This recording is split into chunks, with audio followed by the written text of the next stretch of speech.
Now, while this may be the 8th time we're getting the Little Women movie in theaters, this is only the second film that is written and directed by Greta Gerwig. Is this another remake that didn't need to be made, or is this another home run by the promising director? We're going to talk about that and much more. Little Women was written and directed by Greta Gerwig and stars Saoirse Ronan, Emma Watson, Florence Pugh, Eliza Scanlen, Laura Dern, Timothée Chalamet, and Meryl Streep. Four sisters come of age in America in the aftermath of the Civil War. Hey, what's going on, everybody? Elliot back again with a brand new movie review and a very early movie review for a film I was very excited for, and that is Little Women, coming out this holiday season. Now, before I share with you all my thoughts of this film and give you my personal score at the end of this video, definitely do me a favor and consider subscribing to my channel. Hit that bell so you can stay up to date with my latest movie reviews, TV reviews, and all the fun things that we do on this channel. And if and when you get a chance to see Little Women, I want to know what you all thought of this movie. Let me know who your favorite character was, some of your favorite moments. Let's have some fun discussions in the comments below. So before I dive into this review here and touch on my positives, I want to let you all know, little disclaimer, I haven't seen any of the previous 7 films, nor have I read the book. I went to this film being a fan of the trailer and being a huge fan of the talent involved. I would have watched this movie if it was taking place in the future, in the past, them making wood, reading a phone book, how they created bread. This could have been any storyline. I would have been involved because I'm a big fan of everyone involved in this film. So let's start off with the positives here. So before I kind of dive into like the story and some of my favorite characters and things of that nature, I want to let you all know, in my personal opinion, no matter what you think of this film, I think there is no denying that this film is gorgeous and so well made. From the cinematography of the film, to the score, to the set design, to the costume design, I think there is no denying how beautiful this film is to look at and how well crafted this film was made. I just wanted to start off up top because I'm going to spend some time on some of the story elements without spoiling anything in the characters, but I want to let you all know this is a really, really, really well made film, and I definitely give that props to the set design, Greta Gerwig, the producers, everyone involved in making this film. It looks gorgeous. So let's jump into some of my major positives. This is easily one of the most charming films I've seen this year so far. I was literally smiling from the beginning of the film all the way to the end of the film, minus some moments when I got a little emotional, because there are definitely a range of emotions in this film, and I wish I had the crowd with me here to admit to this, because there were some times where I heard some people kind of chuckling up and getting a little, caught in their throat there.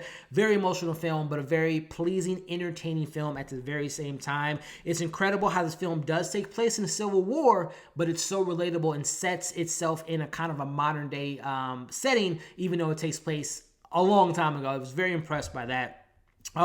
Even though I feel like this film, there's definitely, I think, moments in this film that women can relate to certain things that happen in this film more than men can. But as a man, as a black man, as a male in general, I think that there is something for everyone in this movie. Whether it be dealing with family, having dreams that don't come true, or having big dreams and you feel like you gotta compare yourself to someone else, whether it be being told you're good at only one thing, falling in love, getting your heart broken, dealing with loss, and that's just to name a few things. There's so many things that I took away from this film, and I think that there's definitely an audience that this is going to reach to and connect with and resonate with, but I think that anyone that sees this film will find something to take away from it, and that is true testament to a good film. Let's jump into this cast, because this cast, again, is incredible. Some of the best up-and-coming actors and some of the greatest actors of all time are in this movie. Starting off with some of my supporting cast members that I definitely want to give a shout-out to. We all know Meryl Streep at this point is one of the greatest of all time. She's great in this film as the Aunt March. Very kind of headstrong character. Doesn't have that many scenes in the film, but when she's on the screen, she steals every moment for me, and that's just testament to her being a great actress. You got people like Tracy Letts, who's great, who's teamed up with Greta Gerwig before in Lady Bird, Bob Odenkirk, James Norton, Christopher Cooper, who was just really great as Mr. Lawrence, as well as a couple other supporting cast members that was just so phenomenal in this movie. And again, anyone and everyone that showed up on the screen, whether it was 1 minute or a lead in this movie, they did the best that they could. Let's talk about the March family here, starting off with the mother. Laura Dern I've been a fan of her since I was a little kid. One of my favorite movies of all time is Jurassic Park. and seeing her in so many other films and TV of recently, she is just such a great actress, and she's the mother in this movie, and you just, she's so loving and so caring and has so many great messages to give to her kids and so many great things to pass along. I thought she was such a great character.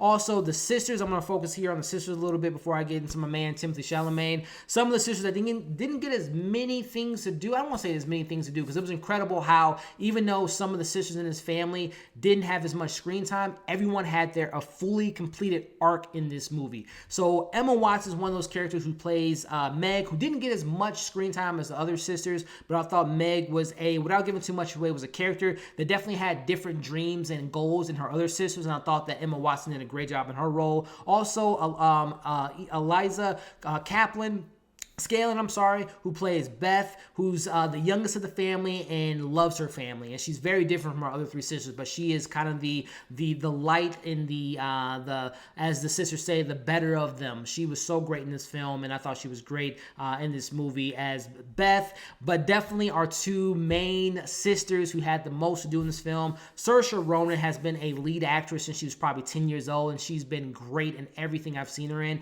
No matter what I think of the movie, she always tends to stand out for me, and she definitely stands out as Jo, as this headstrong, says what she wants, does what she wants. I loved her character, and it was so incredible to see Saoirse play this character where she was very strong, and I love the strength of this character, but she was also vulnerable, and she was able to balance those things out so beautifully in this film. And Saoirse Ronan, she should get a nomination because she was fantastic in this movie.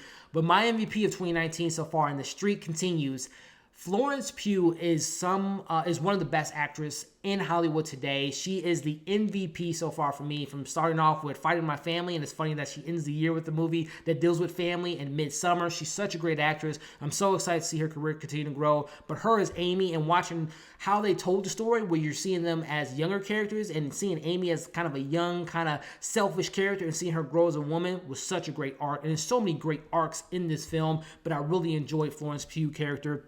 I thought she was fantastic. And I can't leave out my man, Timothée Chalamet, who played Theodore. I thought he was fantastic. Timothée Chalamet could do no wrong in my eyes. The kid knows what it takes to just bring a charm and charisma to the screen. I can't wait to see him play like a villain, because he just plays the good guy so well. He's fantastic in this movie. And his chemistry with Saoirse Ronan, as we saw in Lady Bird, just continues on in this film. And also he worked with Greta Gerwig in that film. There's just magic going on with this cast. And I thought that everyone on the screen, everyone had an arc. Everyone had a purpose. Even though some people got more screen time than others, I thought that everyone in this movie was fantastic. Gotta bring up the most important person of this movie, and that's the director and the writer of the film, Greta Gerwig. Again, I had mentioned up top, is this just a throwaway remake, or is this another home run for the young director? It's a home run. It's a grand slam. This is a much ambitious film than Lady Bird, and it's a bigger film in scope, and as well as the ensemble cast. And she takes it like it's nothing. She's just, for my sports fans out there, this is like watching a Rookie of the Year go into their second season, and in their second season, they're an all-star and they're MVP candidate. She is so great how she's able to handle all these things, bring this coming-of-age period piece drama to the big screen for the 8th time. It feels fresh. It feels new. It feels unique. It feels endearing. It was heartfelt. It was heartbreaking at times. I thought Greta was so great. If we can get these every 2 years, 2017 and Lady Bird this year with Little Women, and in 2021, whatever she wants to bring to the big screen, you got my money. I'm going to be at that theater opening night, because I'm such a big fan of hers, and I thought she knocked this out of the park. Again, I don't know if this is a book thing or if this is a Greta thing. The way she told the story from flashbacks, we went back in time, and when we went back in time, it connected to the present day, and it showed why the characters are who they are and why they make the decisions they do. I thought the way they told the story was fantastic. Transition a little bit into my cons here. One of my, some of my issues, it felt a little, at the third act, it felt like it was dragging a little bit. I feel like it was going to end like 3 times, but it didn't, and it felt like it was just a little off pace towards the end of the movie. But definitely one of the issues I had, and I won't spoil it, and I don't know if this is a book thing. Let me know in the comments. You might know what I'm talking about, especially if you've seen the film. There's a thing I'm struggling with in this film regarding a decision that was made in the third act by particular characters that slightly undercut a very emotional moment in the movie. And if you've seen the film and if you read the book, you probably know what I'm talking about. Again, I don't know if this was maybe in the book. This might not have been in the book. This might have been a Greta thing. But there's characters make decisions And at the same time they make the decision, to me, it felt like it undercut a very emotional part in the movie. Let me know if you thought the same thing, and if you've seen the film, you probably know what I'm talking about, but I'm just going to kind of leave it at that. I'm still struggling with that particular moment. I'm going to see this film again, definitely. I want to show Morgan this film, but I maybe when I see it the second time, it might hit me differently, but that was something that I kind of struggled with after walking on the screening. That's my only two flaws with this movie. Before I give you my score, my overall thoughts, definitely like and share this video, subscribe to my channel if you haven't already, and comment below. Let me know what you thought of this film. Finishing up this review, I laughed, I teared up, and at the end of the day, I loved this film. This was, again, one of the most charming films I've seen all year, with some of the best performances, great direction, great look and feel of this film. I can't recommend this film enough. This is a film for the family. This is a film for men, and this is a film for women. This is a film for everybody, and I highly recommend you guys checking it out when it comes to your local theater. I don't think you'll be disappointed. I'm going to give this film a 4.8 out of 5. Really enjoyed this film. Can't wait to see it again, and I'm going to buy this film when it comes out. I enjoyed it that much. So there you have it. That's my thoughts on the film. Let me know in the comments again what you all thought of the movie and who was your favorite character. I do polls. I don't know if you guys noticed. I have little polls on the screen. Let me know who your favorite character was and who do you think you match up with most. Who do you think you are? I think I have a little bit of Joe and a little bit of Meg in me, but I want to know who you all think that you can relate to the most in this film. So definitely check out some of my other reviews. I did a review for Honey Boy, as well as my latest reviews for Watchmen and Castle Rock, and I got a lot of stuff coming pretty soon with Marriage Story, The Mandalorian, all the Apple TV Plus TV shows, and so much more. So definitely keep an eye out for those videos. Again, thank you all for watching this review, and keep an eye out for some more content pretty soon. And thank you again, and we'll see you on the next video.